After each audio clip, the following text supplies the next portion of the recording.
மக்களவை தேர்தலில் வட மாவட்டங்களில் செல்வாக்கு மிக்க கட்சியான பாமக யாருடன் கூட்டணி அமைக்கப் போகிறது என்கின்ற எதிர்பார்ப்பு தமிழக அரசியலில் பரபரப்பை ஏற்படுத்தியுள்ளது. மக்களவை தேர்தலில் கூட்டணி அமைத்து போட்டியிடுவது என பிப்ரவரி 1ஆம் தேதி நடந்த பாமக பொதுக்குழுவில் தீர்மானம் நிறைவேற்றப்பட்டது.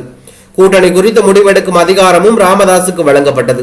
இதனிடையில் தமிழகத்தின் வட மாவட்டங்களில் கணிசமான வாக்கு வங்கியை வைத்துள்ள பாமக தங்கள் கூட்டணியில் சேர்க்க அதிமுகவும் பாஜகவும் போட்டா போட்டி போட்டுக்கொண்டு பல்வேறு முயற்சிகளை மேற்கொண்டு வருகிறார்கள். பாமக இரு தரப்பிடமும் ரகசிய பேச்சுவார்த்தை நடத்தி வந்தன. அதிக தொகுதிகள் மற்றும் மாநிலங்களவை தொகுதி ஒதுக்கும் கட்சியுடன் கூட்டணி என பாமக உறுதியாக இருந்து வருகிறது. இதனிடையில் திடீர் திருப்பமாக அதிமுக பாமக கட்சிக்கு தொகுதி பங்கீட்டு பேச்சுவார்த்தையில் உடன்பாடு எட்டப்பட்டதாகவும் தகவல் வெளியானது. தர்மபுரி, ஆரணி, அரக்கோணம், சிதம்பரம், விழுப்புரம், சேலம், கள்ளக்குறிச்சி ஆகிய 7 மக்களவை தொகுதியும் மற்றும் ஒரு மாநிலங்களவை உறுப்பினர் பதவியும் கொடுப்பதாக உறுதி அளித்ததாகவும் விரைவில் தொகுதிக்கு உடன்பாடு கையெழுத்தாக உள்ளதாகவும் தகவல் வெளியாகியிருந்தது. ஆனால் இதனை அன்புமணி ராமதாஸ் திட்டவட்டமாக மறுத்துள்ளார். கூட்டணி குறித்து பாமக யாருடனும் பேச்சுவார்த்தை நடத்தவில்லை, அதிகாரப்பூர்வமற்ற தகவல்களை யாரும் நம்ப வேண்டாம் என்றார்.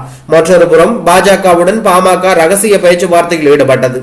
பாமக தரப்பில் மத்திய அமைச்சர் பதவி கொடுத்தால் கூட்டணி சேரலாம் என கூறியுள்ளது. ஆனால் பாஜக தரப்பில் முதலில் எங்களுக்கு ஆதரவு கொடுங்கள், மற்றதை பிறகு பார்த்துக் கொள்ளலாம் என்று கூறியிருக்கிறார்கள்.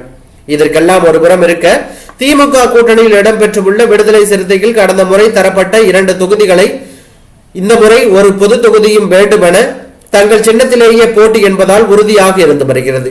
இதனால் உடன்பாடு எட்டப்படாமல் தொடர்ந்து இழுபறி நீடித்து வருகிறது. அப்படி ஒருவேளை திமுக கூட்டணியிலிருந்து விடுதலை சிறுத்தைகள் கட்சி வெளியேறும் பட்சத்தில் பாமக திமுக கூட்டணியில் சேர்ந்து கொள்ளலாம் என்பதால் கூட்டணி விவகாரத்தில் பொறுமை காத்து வருவதாகவும் தகவல் வெளியாகி உள்ளது.